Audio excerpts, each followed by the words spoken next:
Hello, and welcome to this review of the Nashville Love Contemporary Romance book series by Anita Kelly.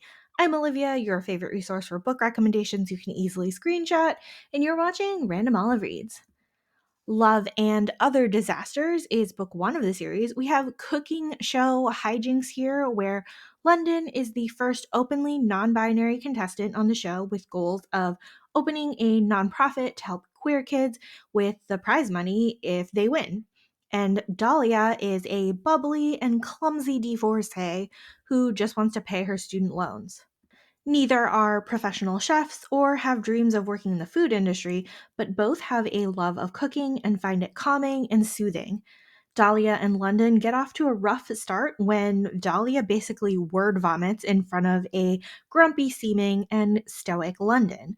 But we later find out that London was totally distracted by their attraction to Dahlia. As they become friends, it's clear that they're both totally attracted to each other. Things get messy with the thought of one of them being possibly eliminated from the show, and things get especially stressful for Dahlia, who is generally less secure with herself and her life direction. This book was funny and sweet and emotional all in one. Something wild and wonderful is book two of the series. We're on the Pacific Crest Trail in this one, where two strangers meet, hike, and fall in love. Alexei is reevaluating his life after his parents disowned him for being gay, and he's trying to work through his grief and life plan alone on the trail. A chance meeting with Ben and a reluctant friendship develops, and this causes Alexei to learn more about himself and his happiness along the way.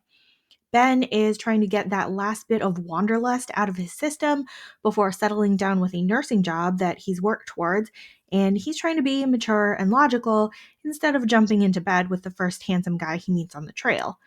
Both of these men are insecure and slightly damaged from their past experiences, Alexei especially, but it's clear that the trail and its physical exertions help to bring peace and clarity to everyone involved. We get to see a slow build of trust and friendship and then tentative steps towards a relationship, even though they're not quite dealing with reality while they're in the trail bubble. Watch out for the good kind of heartbreak and angst when you're reading this one. How You Get the Girl is book three of the series. After being the twin sister and best of friend dispensing wisdom in books one and two, Julie is faced with her own dilemma this time around. She's flailing a bit as her sibling and friends are moving on with their romantic lives, but doesn't know what she wants for herself or how to approach it. And then she's hit with awkward feelings when her teen idol and maybe crush Elle, a former basketball star, is put right in front of her path.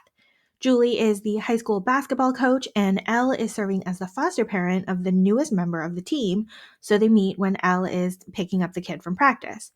There's awkwardness on both ends since they're each attracted to the other one, and there's plenty of drama with Julie having never dated anyone before and Elle having been out of the basketball spotlight for the past 8 years. They start a friendship and then partnership as Elle becomes the assistant coach, and then Elle makes an offer to help Julie with her dating skills. It's only a matter of time before feelings get entangled and things get real. I loved how both characters were a little bit insecure about the other person's feelings, but still found a way to integrate into each other's lives. I also loved seeing the bigger family dynamic that Julie has, and also wrap up the stories from our favorite characters from earlier books in the series. So overall, this series was really, really good. The characters were awkward and funny and messy in all the best ways. While these could totally be read as standalone books, book three really wraps up the stories from one and two, so I would recommend reading them in order. I seriously binge read all of these books in less than a week because I was so invested in these characters and their stories. I absolutely love these books. Thank you so much for watching this video. Hopefully you've decided to add this series to your TBR. Links to all of these books are in the description box. Like and subscribe to get updates, and you can follow me on Instagram at randomolive.